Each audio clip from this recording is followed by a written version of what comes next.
Salut, c'est Mojo, j'espère que tu es en forme. Alors aujourd'hui, on va découvrir une de mes nouvelles acquisitions. On va faire ça tout de suite. Il s'agit simplement d'une télé 4K.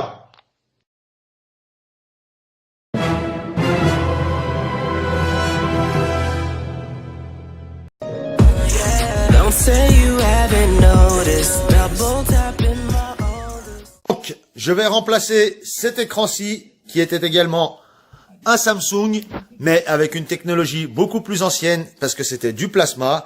Je l'ai acheté il y a environ 4 ans, quelque chose comme ça, et c'était seulement du HD. Donc là, on peut voir un peu de rémanence parce que ça fait un peu comme avec les néons. Tu sais, quand tu as des néons, ça fait comme ça.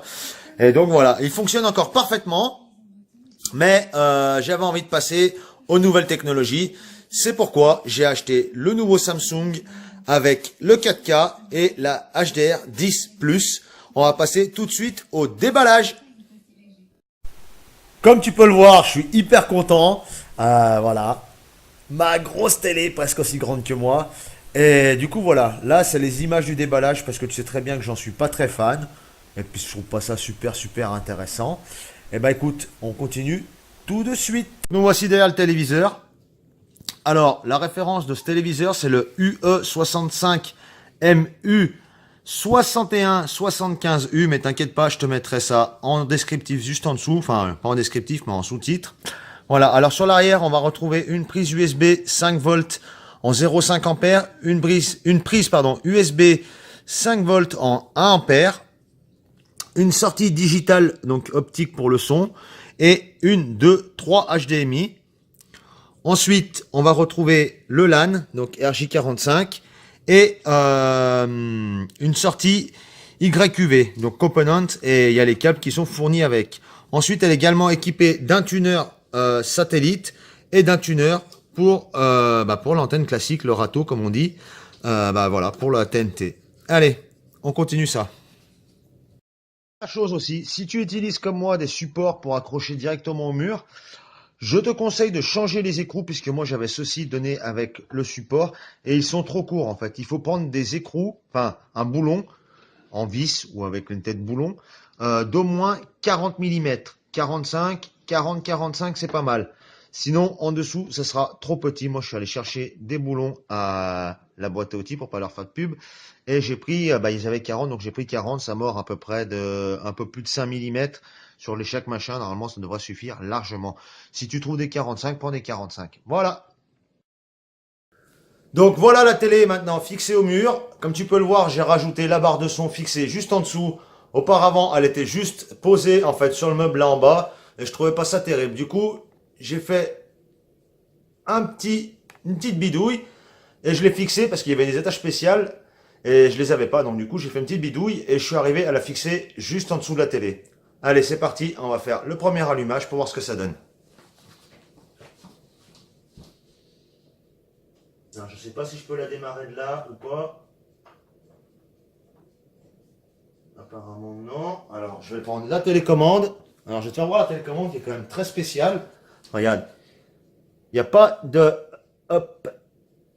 Il n'y a pas de bouton pour mettre 1, 2, 3, 4. Donc, je ne sais pas comment ça va marcher. On va voir ça. Je vais l'allumer. Hop. Voilà, elle démarre avec un petit bruit. Oh.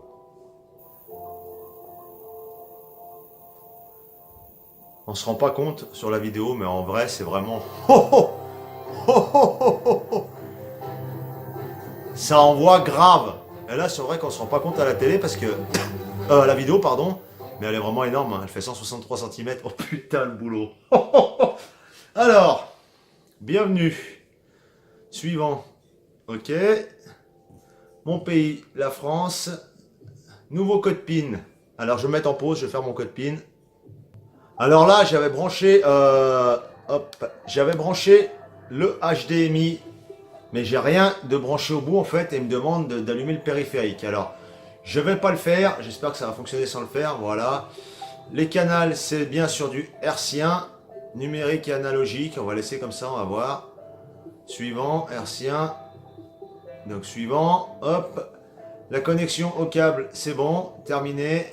Service Samsung, service de base. Alors, il faut que j'accepte Visionnage, voir les détails. Donc pareil, j'accepte les conditions. Par contre, au-dessus là, reconnaissance vocale, pourquoi pas. Publicité ciblée par centre d'intérêt, non, ça m'intéresse pas. Et service basé sur les informations de visionnage. Non, ça m'accepte. J'accepte. Ah, mais tu peux pas. Ah, j'accepte toutes les conditions, d'accord. Alors, hop. C'est parti. Plus qu'une étape. Donc, connectez-vous avec votre compte Samsung. Donc, je ne suis pas... j'ai créé mon compte. Allez, c'est parti. Du coup, j'ai créé carrément un compte Samsung à partir de la télé, sans passer par mon Facebook. Voilà. Donc là, c'est le Smart Hub. En fait, ça va te permettre de créer tu vois, comme à partir de... Alors que je ne dise pas de conneries, comme à partir d'Android, en fait, de créer comme une Android TV. Sauf que je vais le créer directement avec, voilà. Là, je vais en choisir quelques-uns. Et ensuite, ce que je vais faire, c'est que je vais installer d'autres logiciels, dont un logiciel, normalement, qui va me permettre de faire tourner les logiciels Android sur la télé. Parce que cette télé, c'est une Smart TV, mais elle est sous Tizen. Elle n'est pas sous Android. Alors pour l'instant, je vais en mettre deux, on verra bien. Hop. Suivant. Votre télécommande. Alors, appuyez sur haut ou bas pour régler le volume.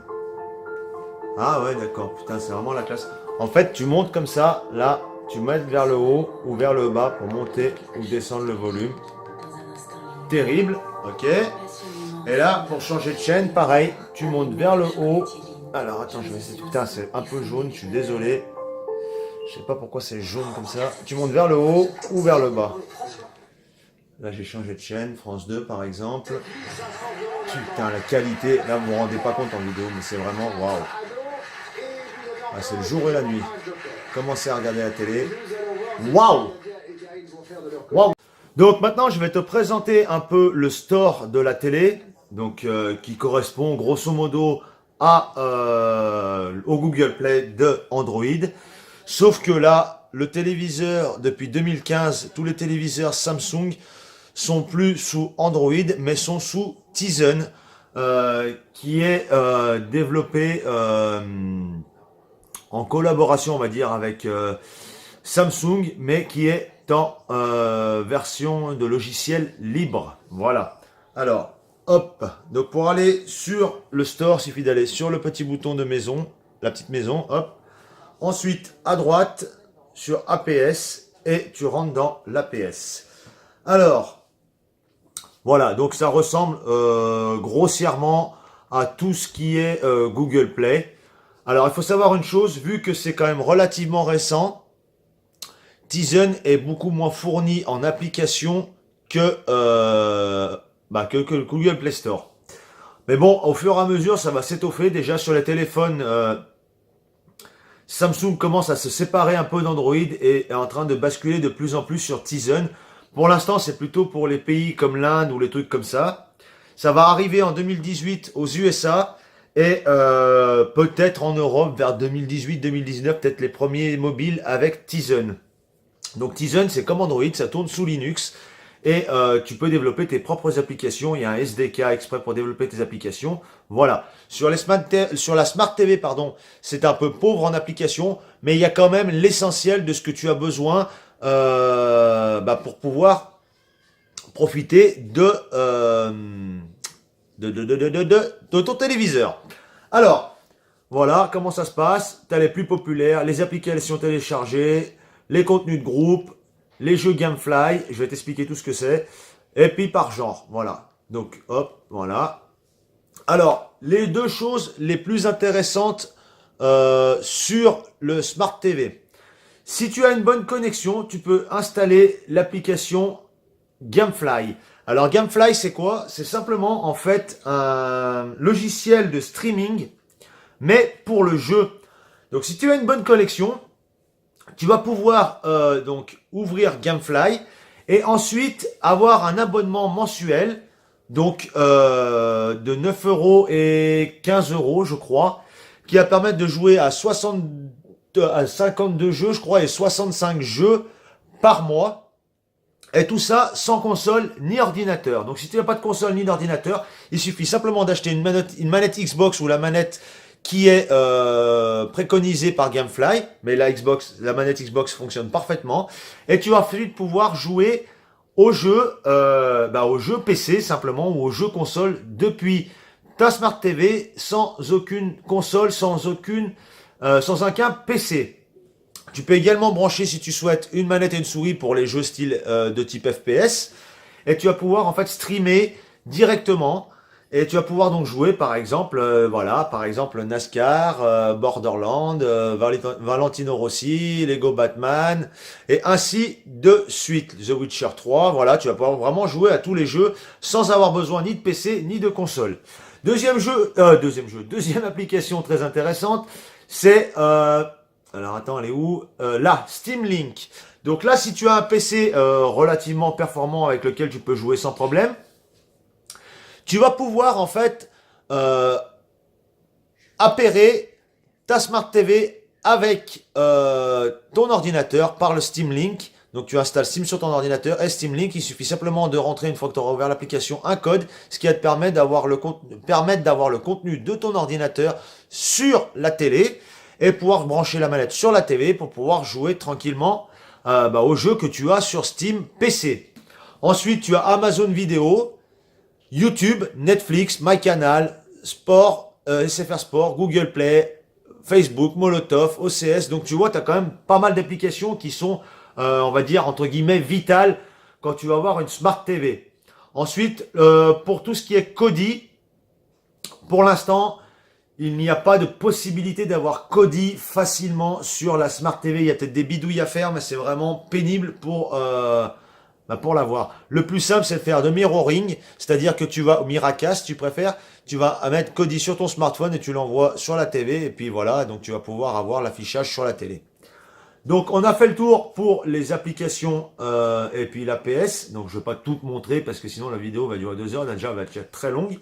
Hop, voilà, quitter, hop.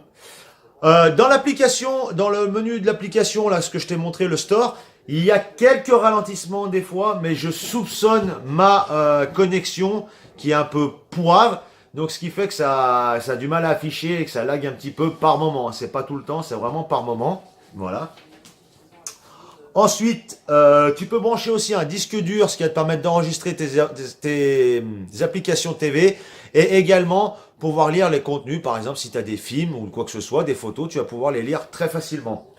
Ensuite, je vais te montrer un petit truc sympathique aussi. Tu as une commande vocale ici, là, juste ici. En fait, tu laisses appuyer et par exemple, tu peux lui dire...